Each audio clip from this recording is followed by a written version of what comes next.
manera tradicional, es decir, nos correspondió asistir a un lugar denominado escuela, colegio o universidad. Allí encontramos que esos espacios tenían unas aulas de clases donde nos sentábamos a escuchar a un profesor dictar la clase. Entonces este profesor lo que se dedicaba o se dedica aún hoy en día es a transmitir información, a entregar contenidos que los estudiantes deben ir de alguna manera interiorizando, deben ir captando, deben ir tomando nota. Este es el modelo con base en el cual nos educamos o fuimos formados. Con el avance vertiginoso de las tecnologías de información y comunicación, hemos llegado a lo que hoy denominamos la educación virtual. Vamos a definir la educación virtual como una modalidad de educación, no es una metodología. La educación virtual es una educación sin distancias. La educación virtual utiliza las tecnologías de información y comunicación como el computador y el acceso a Internet para que el aprendizaje ocurra. Esto significa entonces que el proceso de aprendizaje se centraliza en el estudiante y no en la enseñanza del profesor. O sea, que el profesor no enseña, sino que es el estudiante quien debe aprender de forma significativa o de forma colaborativa. Veamos cómo ocurre el aprendizaje en la modalidad de educación virtual. En esta modalidad el profesor ya no enseña, es más, ya hasta cambia de nombre, ya es un facilitador virtual. ¿Qué es lo que hace un facilitador virtual? Como su nombre lo indica, es el que de alguna manera favorece, facilita que el estudiante aprenda.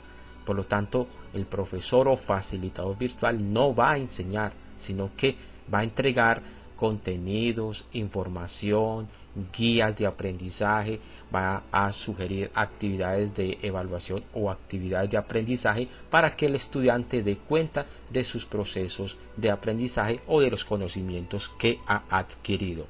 Entonces el estudiante en la virtualidad va a interactuar o a comunicarse de manera oportuna y de manera permanente con su facilitador virtual.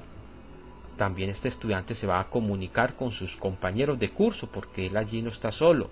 En un curso virtual hay compañeros de cursos debidamente matriculados que tienen los mismos intereses que sus compañeros. Por lo tanto, mediante las herramientas que permiten la plataforma tecnológica o los diferentes recursos de la Internet, el estudiante se podrá comunicar tanto con su facilitador virtual como con los demás compañeros para efectos de participar en foros de debate, para participar en chats, para entregar las actividades al facilitador virtual o para profundizar en la red buscando información para elaborar las distintas actividades sugeridas.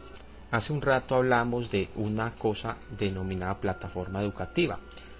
Entendamos este concepto como un programa que funciona desde Internet, donde el estudiante encuentra toda una serie de herramientas, de recursos necesarios para el estudio en la modalidad virtual.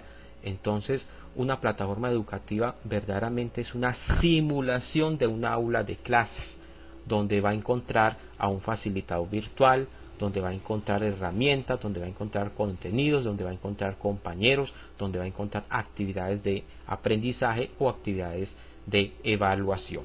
Entonces, la plataforma educativa que ofrece la Católica del Norte permite al estudiante disponer de toda una serie de elementos, de herramientas, de recursos mediante los cuales él podrá interactuar con su facilitador virtual, con sus compañeros. En el ejemplo que estamos viendo, vemos cómo existen esos espacios a los cuales el estudiante podrá acceder una vez esté matriculado. Significa que cuando el estudiante ingresa por primera vez a la universidad, recibe un curso de inducción a la modalidad de educación virtual. En este curso el estudiante va a aprender cómo se aprende en esta modalidad de educación. Asimismo aprende a manejar las diferentes herramientas de la plataforma educativa mediante la cual él va a seguir interactuando con su facilitador virtual, con los materiales de estudio y con los compañeros.